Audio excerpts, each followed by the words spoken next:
My name is Ron Bozeman. I'm originally from Shreveport, Louisiana, and that's where I was drafted out of in 1966. I'm 75 years old, and what we're going to be talking about here is a very, very difficult time in my life, and the time that I spent in Vietnam in 1967 and 1968.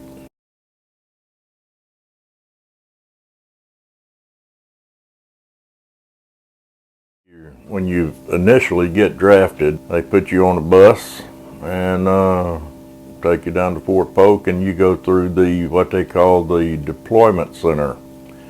It was somewhat odd because when you first get there, people broke off into groups. Like the cowboys would break off into a group, and the young hippies at the time break off into a group. And you kind of hung out with that group, and then the next thing you go through where they give you your uniforms, and and there's line, and it's to make a big deal out of it to make sure that you get all of your equipment. You have a big checklist, and you're dragging this duffel bag, and they're throwing fatigue pants and fatigue shirts and handkerchiefs and socks and everything in this. And you're having to check it off. And then you go to the barber shop, and they buzz your head, okay? And now all of a sudden everybody looks alike, and you don't know what group you belong with anymore. Okay? And it's just everybody is confused and don't know what the heck is going on, and every time you go into the mess hall, you got somebody screaming at you. I mean, literally screaming at you to hurry up and eat and get out. And it's quite a thing. They had us out. We were all coming down with a levee for basic training at Fort Hood, and then we were out on this big parking lot, and there was a guy up on a stand with a microphone, and he's calling names that are on this levee to go to Fort Hood, Texas, and they're wanting to make sure everybody was there. Well, Allen's name starting with an A was one of the first ones, and this guy called Allen, and Allen yelled, "Here!" And he said, is that right? He said, that's not a typo. He said, that's really your name is Allen? And Allen yelled back up and said, yeah, no, that's my name. He says, but you can call me Willie if you want to. And this guy said, oh, Willie, is that what they call you? And Allen said, no, but you can call me that. So everybody is busting out laughing out on this parking lot before we ever even got on the buses. But we pulled up on the bus, and I put one foot on Fort Hood, Texas, and there was a captain standing there that had one of those swagger sticks. It looked like the kind that Nazis always hit on their legs with, okay? And he's got the mirrored sunglasses, the Cool Hand Luke sunglasses. I put one foot on Fort Hood, Texas, and he says, is that bootlaces I see? Well, yeah. If you ain't got them, your boot comes off. I didn't know that you were supposed to tuck the bootlaces inside the top of the boots. And he tells me, he says, drop. I thought he's telling me to drop dead. What? He said, give me 20. 20 what? Push-ups. I had to drop and do 20 push-ups on my first step at Fort Hood, Texas. Oh yeah, that was pretty much a constant thing, especially for about the first 4 weeks. Some people say that they're programming you to just do what you're told and not question.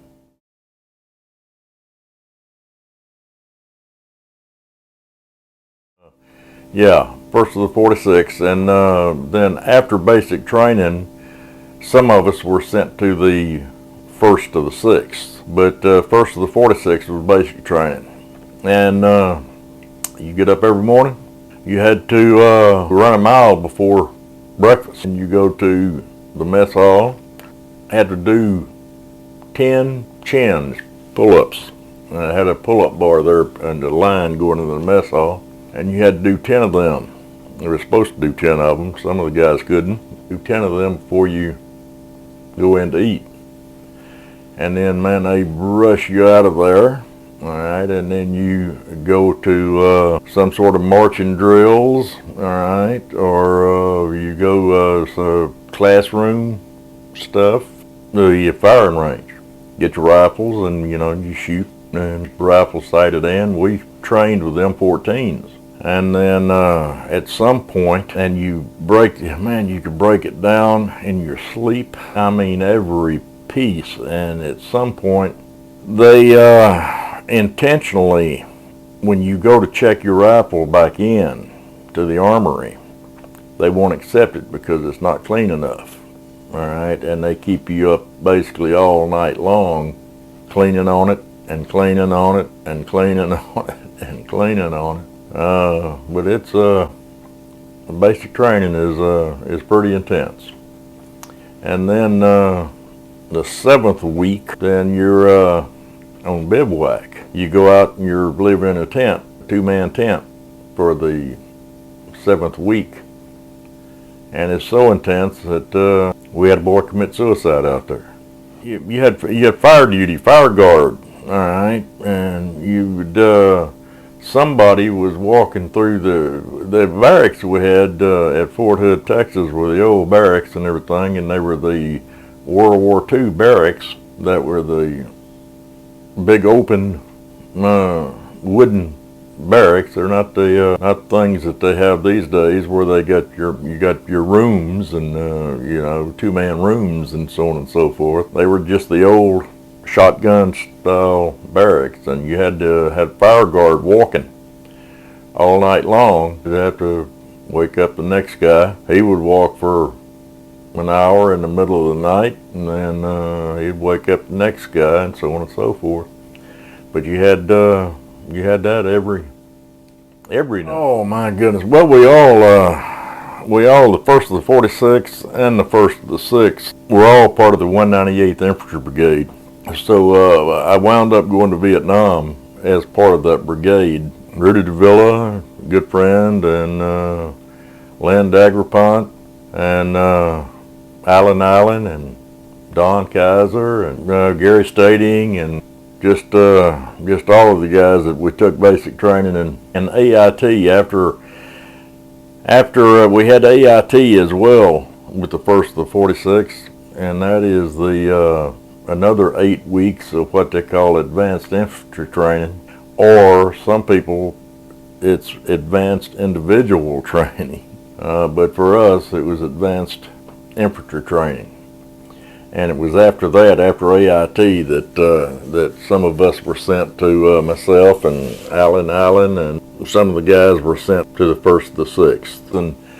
And at that time we were the mechanized infantry. And I thought, man, I have been saved. I'm going to be a track driver. And sure enough, I was APC driver. And that lasted about 6 weeks. And they formed the 198th Light Infantry Brigade and made us straight leg infantry and gave us another pair of boots and took our tracks away from us.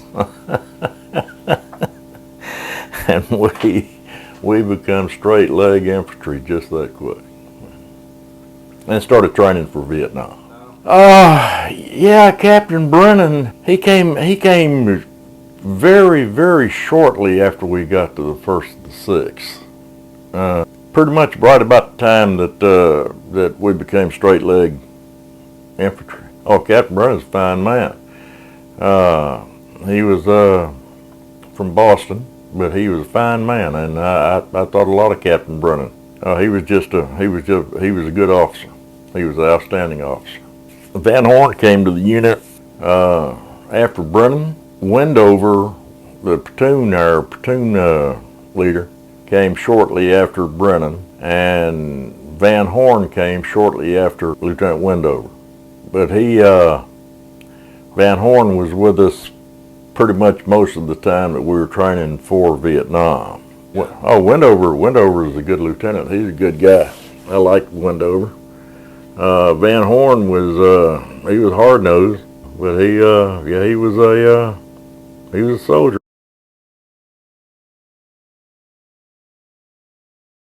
There were 7 of us that used to get in my old car every weekend and come from Fort Hood to Houston and party and raise a little hell and I guess behave like soldiers.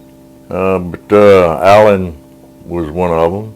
Robert Hill, he was the first of 46. But Rudy DeVilla, Len Daguerpont, he didn't come with us every weekend, but Len was killed in Vietnam. He was never old enough to buy a legal beer. And I have a bit of a problem with that, but he wanted to come with us so bad. But there was a guy in our platoon named Duarte that if you were really drunk and had a vivid imagination, you might think that they vaguely resembled each other.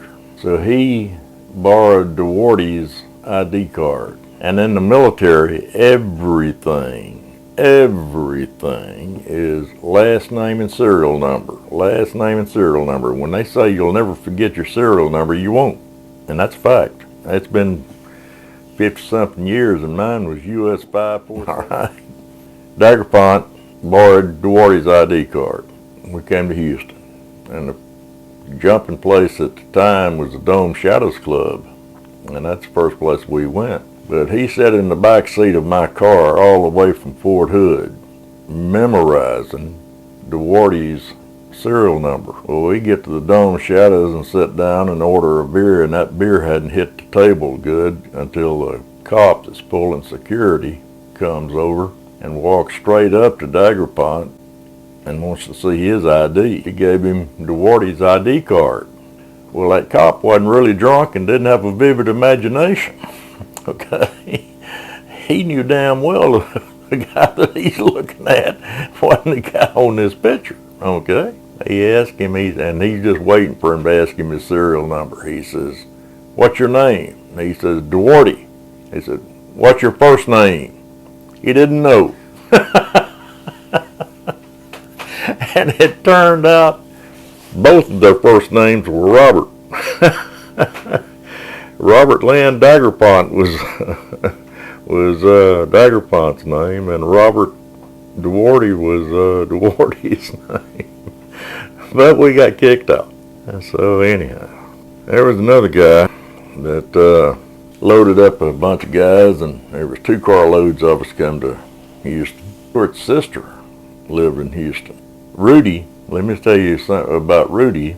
All right, Rudy was the ladies' man. He was, Rudy's about 6'2", 6'3", weighs about 195 pounds, and really takes good care of himself, and is a good-looking man. But we used to go to the Dome Shadows, and he would just stand there and watch and look around, and finally he would say, "That one." And by God, that's who he was going home with.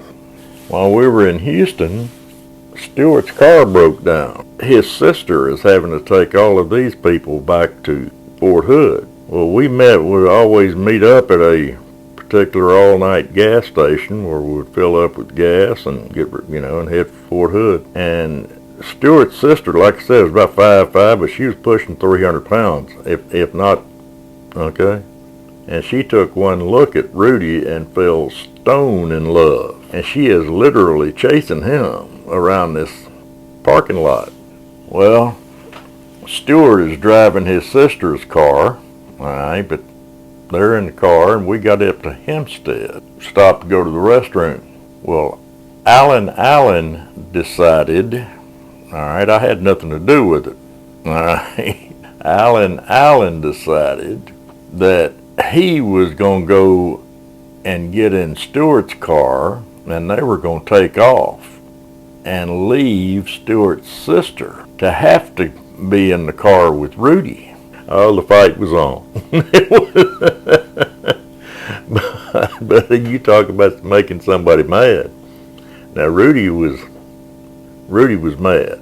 He was, but you know, but Alan did that. I wouldn't, you know, I'm not the kind of person that would do that. But Alan is. We go in the restroom, and Rudy comes in. And I told him, I said, man, I tried to give you guys a few minutes alone, and what did you do? You followed me in here. Man, he hit me in the chest. It hurt.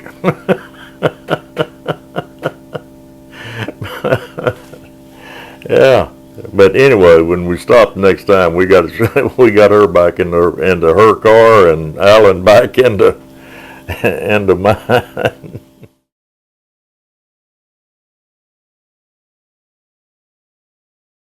Oh man, my version is the true version. All right, I was telling stories and so on and so forth on this trip home, and Alan decided, Bozeman, he says, if you'll just not say a word until we get to Houston, he said, I'll give you $50. And I told him, by God, I'll take that bet. So I didn't say nothing. I didn't say a word till we got to Houston. Then he says, Bozeman thinks I'm going to give him $50. And I said, yeah, well, we're in Houston, all right? And he never did give me my $50. But he knows he owes it to me.